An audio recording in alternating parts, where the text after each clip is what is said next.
This is St Mary's Church, Chelsea, Oxfordshire. It is the hiding place of an extraordinary secret, the secret of success. Our mission is to find it. Buried here in a quiet, unassuming corner of this hallowed ground is a writer who, within her lifetime, achieved almost unimaginable fame. She has sold a staggering 2.3 billion books. Second only to Shakespeare, she is the most widely published author of all time. Her name is Agatha Mary Clarissa Mallowan, better known to us as Agatha Christie.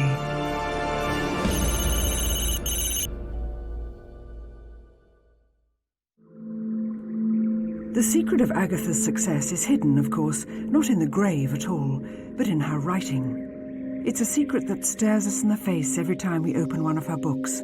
We just can't see it. So the search begins. A unique research unit has been gathered from several universities around England. Dr. Richard Forsyth, Research Fellow in Applied Linguistics at the University of Warwick. Dr. Pernilla Danielson, Academic Champion of Communications Technology at the University of Birmingham. And Dr. Marcus Dahl, Research Fellow at the School of Advanced Study, London University. They will use a specially designed system of linked high-speed computer programs. One of these programs is known as concordance, a 21st century version of an ancient code-breaking science.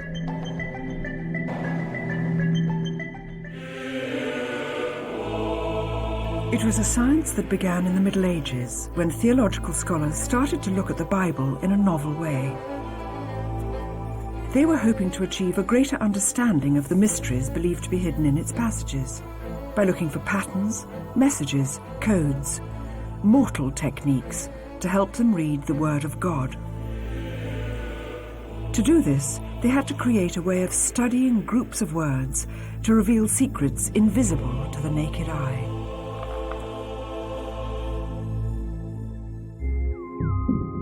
This invention was to become one of the most powerful computer systems in the world.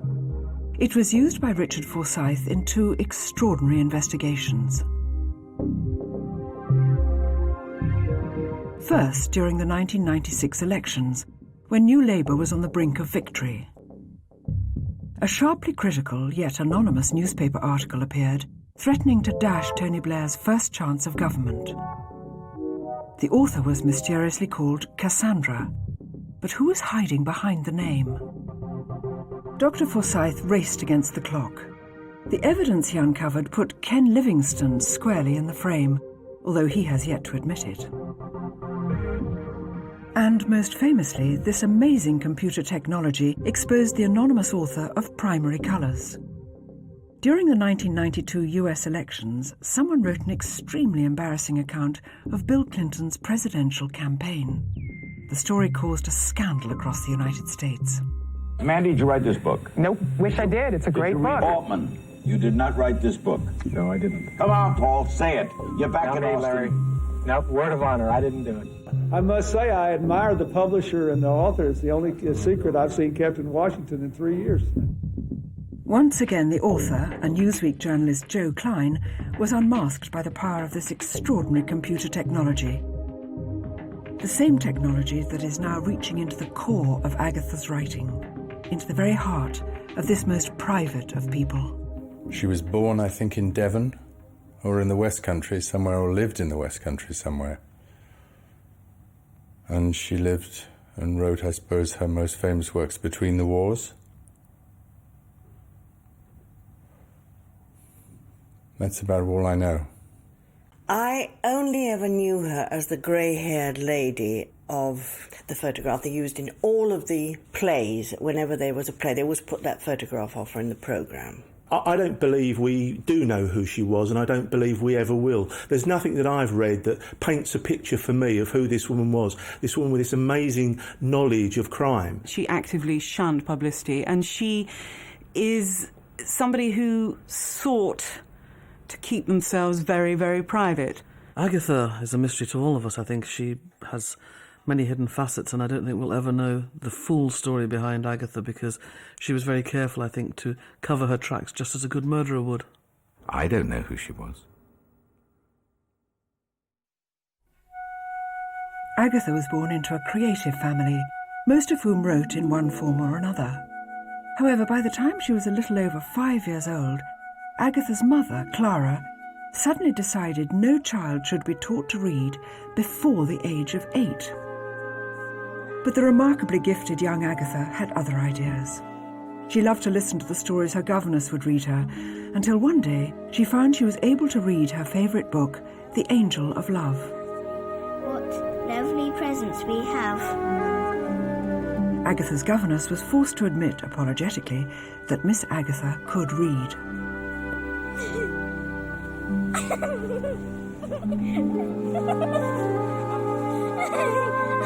Agatha's father Frederick, whom she adored, decreed that if she could now read, she should learn to write. This she didn't enjoy nearly as much, finding it difficult to distinguish individual letters, having learned to read by the look of words. Her spelling was always of the hit-and-miss variety. For years, Agatha neither attended school nor had any official teachers at home. It seemed certain that from an early age, Agatha was already a special girl. She already showed signs of a remarkably individual intelligence.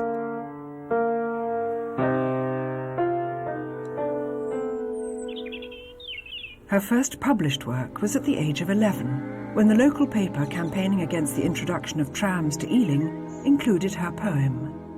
When the electric trams did run in all their scarlet glory, 'twas well, but ere the day is done, it was another story. Because she didn't go to school and meet friends, she had to rely on herself for entertainment, and created an imaginary but solitary life at home in Torquay.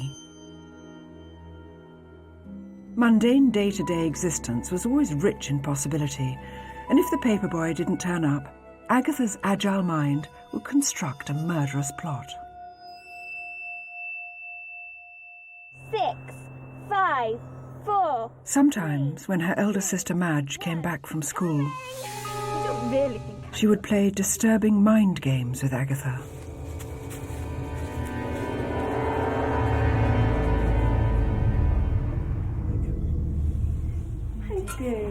A precocious mind can turn in on itself and cause undue torment. There is a sad part, though, to the day. The fairy tale life of a big, rambling house, with its dark recesses, could also become a source of anxiety.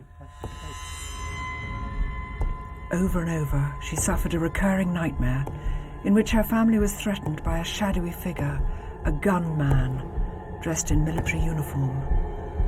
Imagination and reality became blurred. In an instant, a happy family gathering could become an awful nightmare.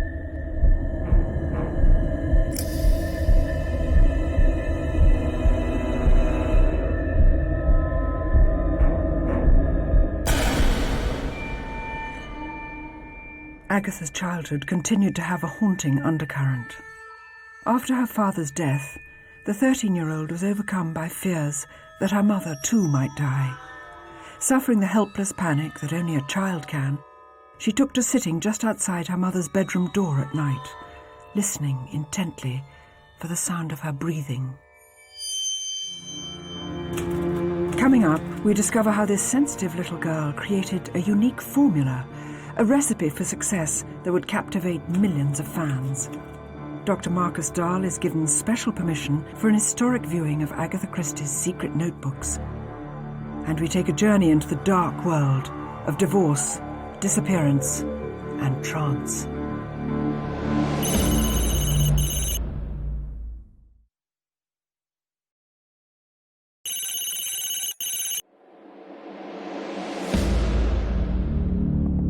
Agatha Christie is the most successful author of the 20th century.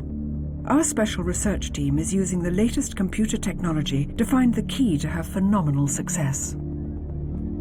Already, Dr. Pernilla Danielson is proving there is something very special about Agatha's writing. I'm looking here at my results from a comparison between Agatha Christie's books and Arthur Conan Doyle's books. And I'm trying to find clues to what makes her text special and different from his text. And here's the word, answered. In his books, people answered questions. Why don't they do that in Agatha Christie's? I mean, she doesn't have to use that word. She can use words like replies, responded, spoke, repeated, explained, anything like that. But does she? If we go in and search for it here, almost exclusively, she uses the word said.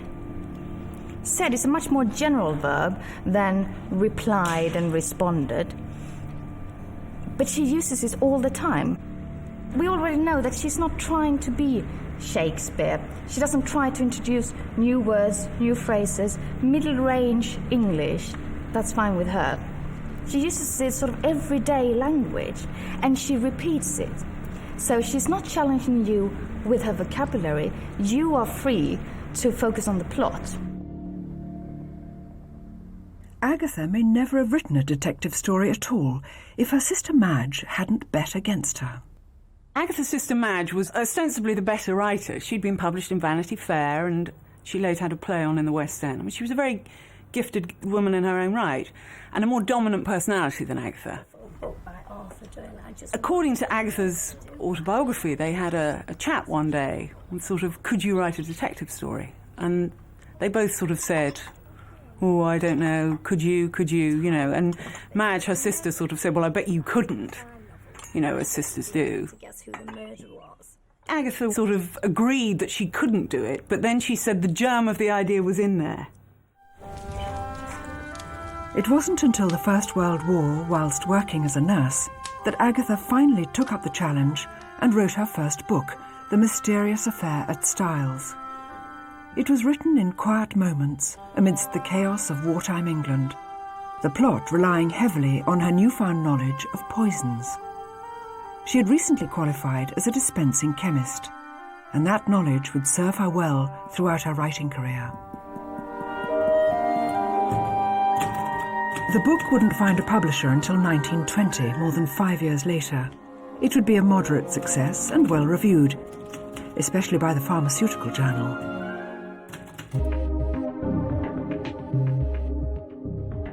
The remarkable thing is, at her first attempt, Agatha established a template that would last throughout her career. She got it absolutely right from the word go. Dr. Danielson is looking at a graph in which each dot represents an individual book, and each book has been analysed for word length, word frequency, and sentence structure. Each red dot is one of Agatha Christie's books, and all the green dots is one of Arthur Conan Doyle's books, and all the blue ones are from the British books in general. What's amazing with this is, even though I move this screen around, you will see that all of Agatha Christie's books, they end up very closely linked together. They've clustered in one spot. That means that her books are very similar in style. They use the same number of letters in a word, same number, on average of course, same number of words in a sentence on average. And that's consistent throughout her career. So it doesn't change much from the beginning till the end. And if you look at that compared to, for example, Arthur Conan Doyle's work here, he is spread out. There's something that is unique for her texts that are the same in all of her texts, almost as if there was a formula here. The computer indicates the most typical Agatha Christie mystery is evil under the sun. Its formula clearly illustrates the way she captivates her readers. British crime writer Val McDermid has been a fan since childhood. There are a few core elements that make up almost any Christie you can think of. For a start, there is a body, very early on, sometimes before the book opens, but there is a body. There is a closed group of suspects. There are only a certain limited number of people who can do this. It may be closed physically, because they're on an island or on a ship or on a train or something, or they may be closed socially because they're the only people who had access to the particular milieu of the murder.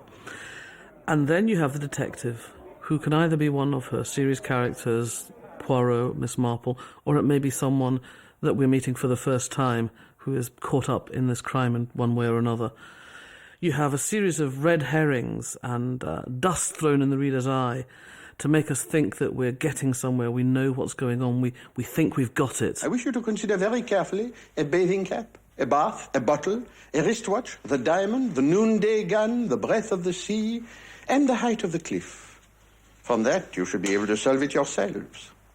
And then finally, you have the denouement, where the detective gets everyone together and he goes through the red herrings and the clues and explains to us benighted readers why it is that only one person could have committed this crime, and here's the reason why, and here's the reason why all these other people are eliminated.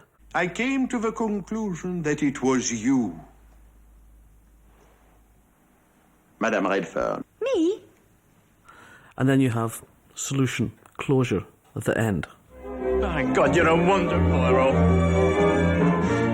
And I remember reading a description of when the first Poirot books came out, because they were her first books, of people actually reading them like this. They couldn't put them down. It wasn't because there was bloodthirsty or sex in there. There was the mind. It was like a Sudoku. How? And then they never get it right. Ex-Commander Roy Ram of New Scotland Yard believes Agatha's work can be of great benefit in actual crime fighting. I think one of the key elements that I really love about Agatha Christie's books is that she actually can teach the power of observation very keenly. One of the stories that I read recently was, a man falls in a wood, stumbles. Someone rushes towards him, helps him up, turns, there's blood on his hands, but there's no murder weapon. And all of a sudden people are leaping off and thinking, well, this is supernatural. Where the reality is that Agatha quickly says, well, actually the man stumbled on a root. The man that went to his assistance took the opportunity to stab him and withdrew the knife. If you think about it, it was the only thing that could have happened. And it was there right from the start, but she hid it cleverly by disguising it in the supernatural and the attitude of the other characters all the way through. Our team of investigators is leaving no stone unturned in its attempt to reveal the Agatha Christie Code. Every aspect of her fascinating story is another piece of the jigsaw puzzle. Suddenly, our investigators are given a wonderful opportunity. Dr. Marcus Dahl is invited by Agatha Christie's only grandchild to see Agatha's notebooks. These are the books she used to plan her novels. They have never been seen by the public. This truly is a first. But what will they reveal? One of the things I found most interesting when we were looking at the notebooks of Agatha Christie was the imprecision of it. It's not something you necessarily would think of when you think of Agatha Christie, the great crime fiction writer, the organised mind. You see shopping lists on the back of her notebooks, games, puzzles that she was obviously playing perhaps with her husband Max. I mean, you could see their initials and names. You had a real sense of the artist at work, but in a way that you wouldn't necessarily expect in a detective writer. You might expect it in a poet. One of the things that was of great interest was the pace at which Agatha Christie seemed to be writing. There was this one section we saw where she'd written 14 pages or so. It looked literally like she'd then stuck a line through each section very quickly. And then the next section was this perfectly written out section without crossings out, without mistakes, occasional line. At some point her mind had clicked and she'd reached this zone, a sportsman might talk about, or this groove, as if you're a musician. A deeper level of consciousness. She's reached it and she's got it down and then it's all there. And perhaps that's what something is happening to the reader, where because Agatha Christie's flow is so defined and so precise, perhaps, once it's resolved itself, then she's sucking the reader into this unconscious sort of trance. Agatha was able to write anywhere, anytime. Writing seemed to come easily to her. Success in her personal life, however, would prove much harder to find. Agatha was a very attractive girl. She had a lot of suitors, and she was engaged to this chap, Reggie Lucy, who was a self-effacing man and said, I'm going to go away, and if I come back and you still feel the same, we'll get married. He went away and she met Archie Christie, who was a dasher. They got married in the first winter of the war, Christmas Eve 1914, and I think the pressure of war and the heightened excitement of the time probably infected their relationship to an extent. 5 years into their marriage, Agatha's only daughter, Rosalind, was born. This was to be a complex, troubled yet deeply affectionate relationship. Agatha described her as a bright, beautiful, terrifying child. She wrote, "There is nothing more thrilling in this world, I think, than having a child that is yours and yet is mysteriously a stranger." From an outsider's point of view, things couldn't have been better. She says that it was almost the most contented time of her marriage, and at the same time there must have been something not going right, because although on the surface everything was happier than it had ever been, within a couple of years Archie had told her he'd fallen in love with another woman and wanted to leave her, which I think came as a shock that I don't think she ever quite got over. Then it all began to unravel at the seams. On Friday, December the 3rd, 1926, Agatha Christie vanished from her home in Berkshire. Her car was later found abandoned in Surrey, with her clothes and papers inside, but no sign of the famous author. She vanished for 10 days in all, and could not remember a moment of it. The sense of solitude for her at that time of her life must have been quite overwhelming. It wasn't just that she'd lost her husband or was about to lose her husband. Her mother had died. Her mother, to whom she was incredibly close, to whom she could have talked the whole thing through. And all she really had was this child who doted on Archie and actually said, "He wants to be with me, it's you he doesn't seem to like."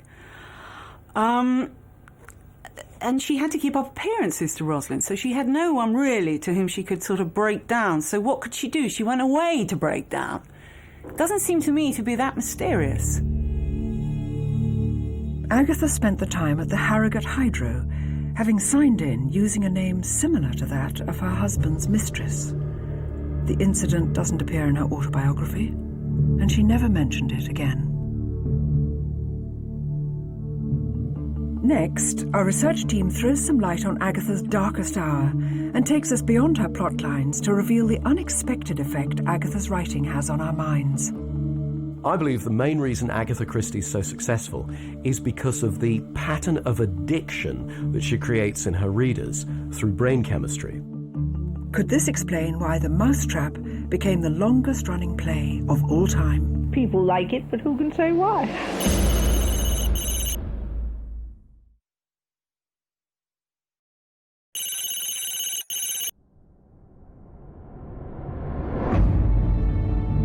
Following the breakdown of her marriage, Agatha Christie disappeared. The incident lasted 10 days, and afterwards she could not remember a moment of it. However, Dr. Danielson and Dr. Dahl believe 2 of her books tell a different story.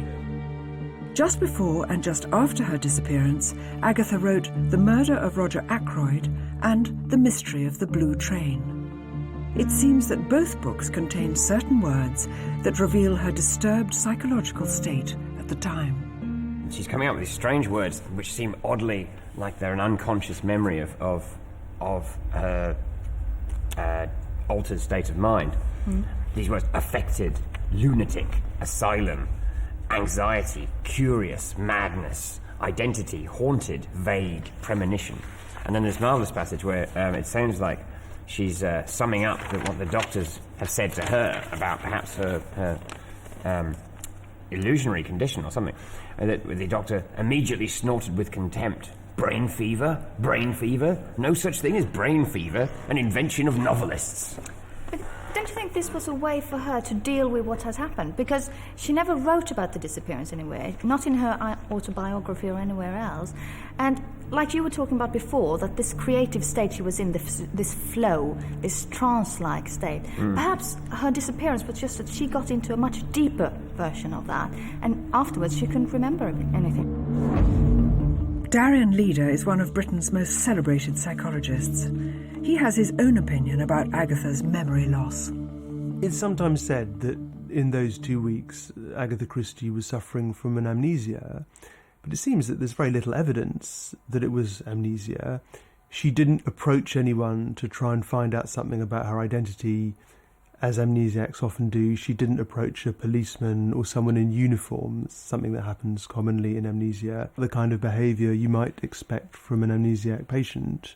On the contrary, it seems much more probable that she was in a trance-like state.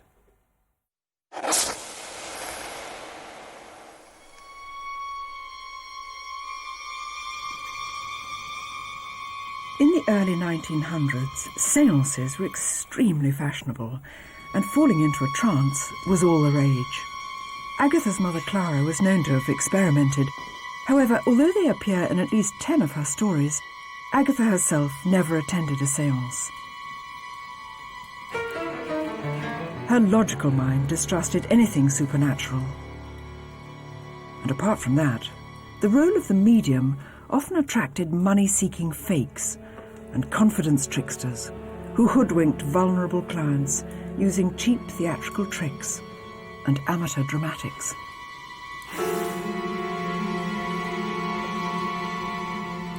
It's fascinating how Agatha treated spiritualism or whatever, because some of her early stories in particular are use it heavily. And that may have been because her mother had written sort of ghost stories and that kind of thing, and she was obviously adored her mother. Because later on, I can think of at least 2 of her books, the plot resolves itself upon the fact that spiritualism is a load of old tat. For example, a séance that everyone believes in, and actually it's somebody setting up an alibi for themselves, or something like that. But at the same time, she is this odd mix of pragmatism, understanding, love of the ordinary, grasp of the ordinary, all the things we can relate to, and yet this other, definitely more mystical side. So, although the occult appears in her writing, it's unlikely to explain her success. For that, we must turn to the computer analysis of the words she wrote. In addition to 80 crime novels, Agatha penned at least 50 plays, including one very special one.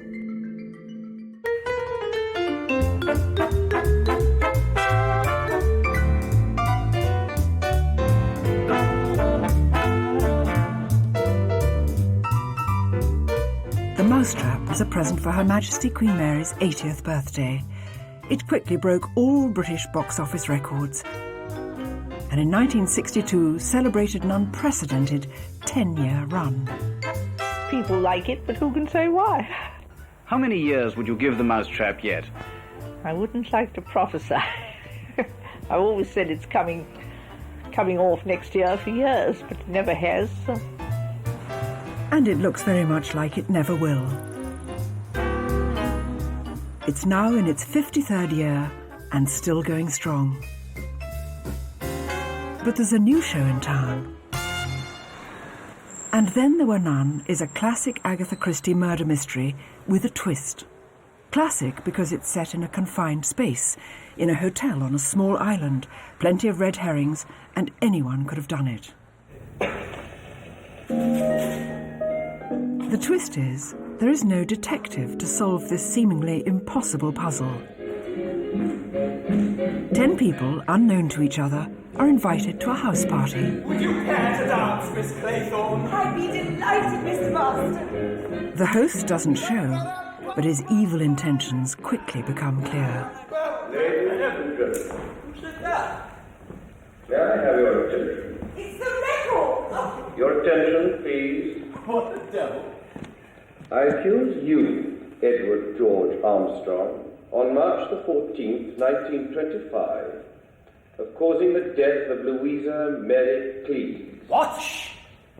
I say! Rogers, take it off and I'll let him leave it. I accuse you, Vera Elizabeth Claythorne, on August the 11th, 1935, of killing Cyril Hamilton. Outrageous! Quite outrageous! Emily. If we were able to look 53 years into the future, would we be looking at another mousetrap? Has Agatha done it again? Is there a formula that we buy into time after time? Her critics often accuse Christie of writing the same book 80 times. In fact, I think they couldn't be further from the truth. It's hard to look at Christie now, given all that we know subsequently, all that we've read subsequently. But actually, her books were remarkably innovative. She twisted the basic plot of the detective novel, the basic formula, if you like, the basic conventions, into all sorts of shapes. I don't want to give anything away to people who haven't read the books, but The Murder of Roger Ackroyd, The Murder on the Orient Express, these are things that had never been done before and have been imitated since. She took this basic idea that you have a crime and a detective and a solution and lots of confusion along the way, and gave it lots of different shapes. No one in Christie is safe from suspicion. It can be the character that you're most liking that you suddenly discover is the killer. Sometimes, no, it's not the character you like most. Sometimes it's a character who has very good reason for you to dislike them. People often say about Christie, it's always the least likely person. Well, it's not always the least likely person. Sometimes it's the most likely person, after you've got all round the houses of the least likely people. But at the end of the day, what she does is make every story, I think, different. Television hypnotist Paul McKenna sees Agatha's work in a different light. Agatha Christie is a formulaic writer. Even though all the stories are different, the template is always the same. And human beings like that. We like the consistent and the familiar. In research studies, when people are asked about what they most fear, the unknown always rates very highly. That's why, say, with an Agatha Christie story, there is a bit of uncertainty at the beginning in that we don't know who committed the crime, but you always know by the end who did it. And that we can rely on, and that's part of the appeal. James Bond is pretty much the same story each time. The characters change a bit, but it's always the baddie who wants to take over the world who, Bond defeats in the end. And so when people criticise Agatha Christie by saying, but all the stories are the same, that's the genius of it. So Agatha's appeal seems to be her ability to write non-formulaic formulas, a difficult and confusing concept for us to grasp. But somehow Agatha managed it time and time again. After the divorce from Archie, Agatha made the transition to full-time writer. Not only was it a financial necessity, it was a way of moving forward with her life.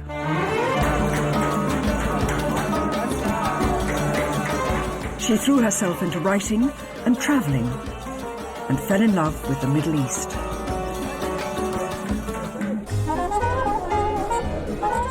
On a trip to Baghdad to take part in an excavation, she met Max Mallowan, a brilliant and, to her, a very exciting young archaeologist. Agatha's family was very suspicious of his motives, and she was reluctant to accept his offers of marriage. But then she softened. Max asked her whether she would mind spending her future with someone whose profession was digging up the dead. She wrote back saying, "I adore corpses and stiffs." Their marriage was a success. They had found perfect companions in each other. She delighted in helping him on his archaeological digs, cleaning and cataloguing artefacts, becoming quite an authority on the subject herself.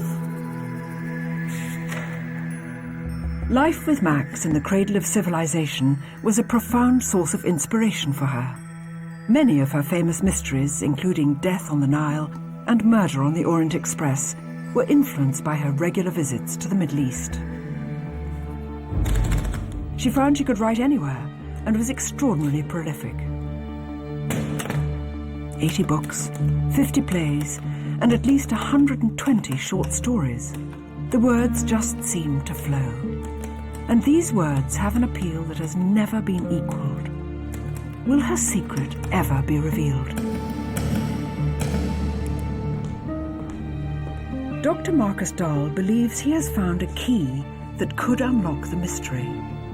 What we're finding in Agatha's work is a level of repetition of key concepts in almost like a cloud of words, where the words occur in a condensed space and relate to each other heavily across very small spaces. So, for example, here she's thinking about life, and the word life and words that are analogous to life occur rapidly. Life, life, death, life, life. Then there's ideas of instinct to live. One doesn't live. Reason and sense to living. Would be better dead. Who would die? And this is just one little paragraph. This is literally within a very small period of time. Now, we don't know exactly what this means yet, but it's something to do with how her concepts of vocabulary are related to the key themes that she's developing in her books. Neurolinguistic programming is how language affects the mind. David Shepard is an expert in the new science of language, neuro-linguistic programming. He spent a lifetime studying the way words can have an effect on the way we think and feel. The research showed that Agatha actually repeats words at least 3 times in a particular paragraph. In NLP, that's something that we call a meta-program, and it's particularly one of the meta-programs that enables us to become convinced about something. So in this particular paragraph here, we have the words remembrance, remember, remember. That fills our convincer, so that we're absolutely convinced in that paragraph that it's about remembering things. That means that Agatha is moment by moment controlling the mind of the reader. They know what that paragraph's about. It's about remembering, and they can now move on to the next paragraph, knowing full well that they know what the previous paragraph was about. One of the interesting things we're finding here is how Agatha introduces quite complex ideas with a rapidity that you might expect would put off readers looking at her works. For example, in Then There Were None, 10 characters are introduced in great rapidity with these contradictory character traits, which is a complex thing to take on board as a reader. And in fact, perhaps that's one of the things that makes her challenging at first, and yet actually oddly compelling. A person's conscious mind has very limited focus. It can only concentrate on somewhere between 5 and 9 things at any particular point in time. Once we go over 9 things, the conscious mind can't track that, and literally the person goes into a hypnotic trance. The way that Agatha Christie uses this in her books is she writes novels with more than 9 characters, with more than 9 plot lines taking place at any particular point in time. The reader's conscious mind can't track that. It becomes overloaded, and the reader literally goes into a trance. Now you're experiencing the book. Now you're feeling the book, not just thinking about it. You lose yourself. This is when you think you've read for 10 minutes, you look at your watch and discover you've been reading for an hour. You're on your way home reading the book on the train, the bus, the tube, and you missed your stop. Also, because feelings are infinitely more memorable than thoughts, what people do is they associate the feelings with Agatha Christie's name and also with her novels. The next Agatha Christie book comes out, people want the feeling again. They have to go buy the book. They have to read it, and they have to finish it. Suddenly, it looked like the investigation was on the right track, and the next revelation would reach far beyond anyone's expectations.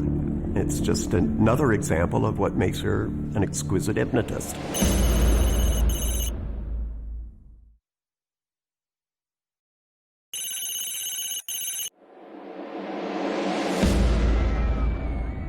Agatha Christie's phenomenal success seems to be rooted in our unconscious experience of her books. I think one of the reasons we love any detective fiction is that it's safe to be scared in there. And we love to be scared safely. Adrenaline is a fantastic drug. It's legal, it's free, and we can turn it on almost at will. It's the fight or flight thing. It's the same way that we go on a roller coaster and scream our heads off because we're absolutely terrified, and then we come off and we join the queue to go on it again because it was so fantastic to be that scared, but it's scared in a safe place. We can read this, we can be excited, we can be terrified, we can be made uneasy, we can feel the mist creeping in off the marshes, we can feel the eeriness of the dark ancestral hall closing in around us and those footsteps coming out of the darkness.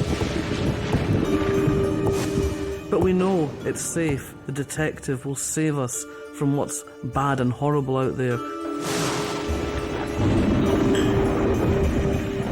As you read Agatha Christie's books, you see that everyone in a village or small town or community in fact turns out to have had a motive for the murder.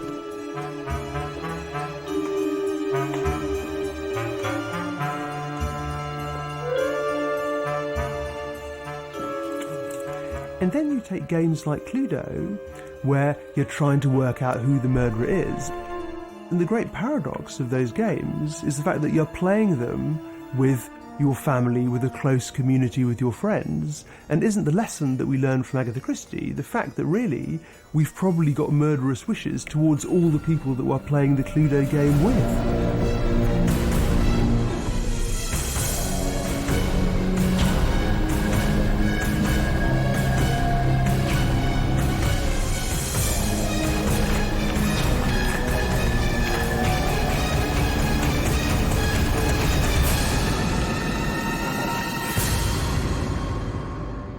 Of course, the one major difference with Cluedo and reading a Christie is that you don't have the responsibility when you're reading the book to figure it out.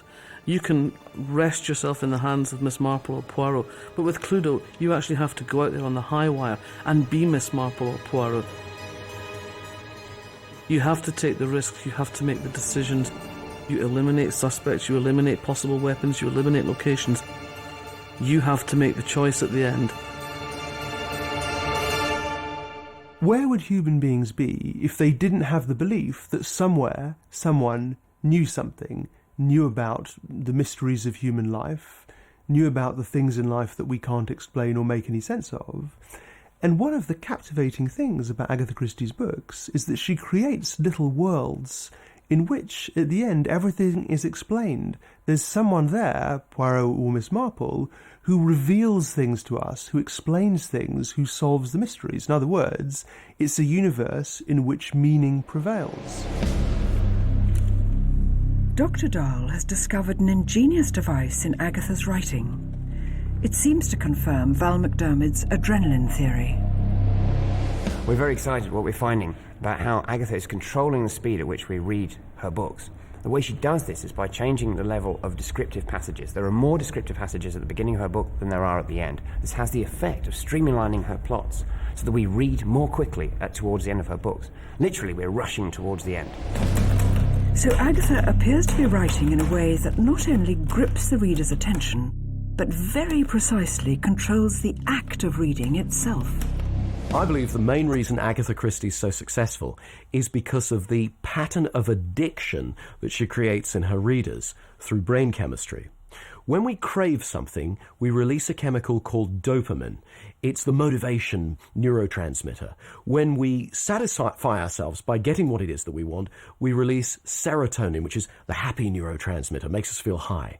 So what she does is introduces us to these characters who may well have committed the crime, and leads us down an alley, one at a time. She begins to make us think that this might be the one who did it. And we crave to know the answer because we want to resolve it in our minds. And then she kills that character off, or she leads us in another direction. So the craving just builds and builds and builds. And after she's done that several times, we're dying to know, which is why people feel that they have to read the book faster and faster to get that resolution. And then at the end, finally, we find out who did it. We flood our brains with serotonin and we feel fantastic. And that's the addiction, which means we have to go and then read another one to have it all over again. All the data is in. We've discovered that Agatha Christie is unique among writers. Particular linguistic patterns set her apart. The computer has found repeatable, predictable processes which control the way we read her stories. She uses linguistic techniques which initiate trance-like states. And her writing is like cocaine. Once we've tried her books, we are involuntarily driven, like drug addicts, compelled to read her books again and again. But there was to be one more revelation. The father of neuro-linguistic programming and a man widely recognized as a global authority on hypnotherapy, Dr. Richard Bandler, believes Agatha Christie is actually hypnotizing her readers. A great hypnotist has to be able to sound very specific, but yet remain artfully vague, so that they can capture the attention and allow people to fill in their own details. By leaving things vague, what happens is that it doesn't disrupt the flow of attention. If you want to lead people's attention from here to there to here to there, so that it goes in a specific direction, as soon as you start putting in too many details, people start having to erase pictures, or they have the wrong picture or the wrong color or the wrong facial expression. If you say it's a dilapidated square, people get to paint their own picture. and you don't disrupt the chain of thought. It allows them to stay in the trance that you want them in, so that they're headed in the right direction. And if anything is the Agatha Christie code, I think that's what it is. Is it true? Has Agatha Christie actually hypnotized us? Does her writing actually induce a hypnotic trance and stimulate our brains in the same way that Class A drugs can? Could this be the stunning truth behind Agatha Christie's amazing success story? At the end of our journey, extensive computer analysis seems to confirm such a hypothesis. This is truly a bewildering and astonishing breakthrough. A quantum leap forward in our understanding of how a long-dead writer can still hold us under her spell. This is the genius of Agatha Christie. This is the Agatha Christie Code.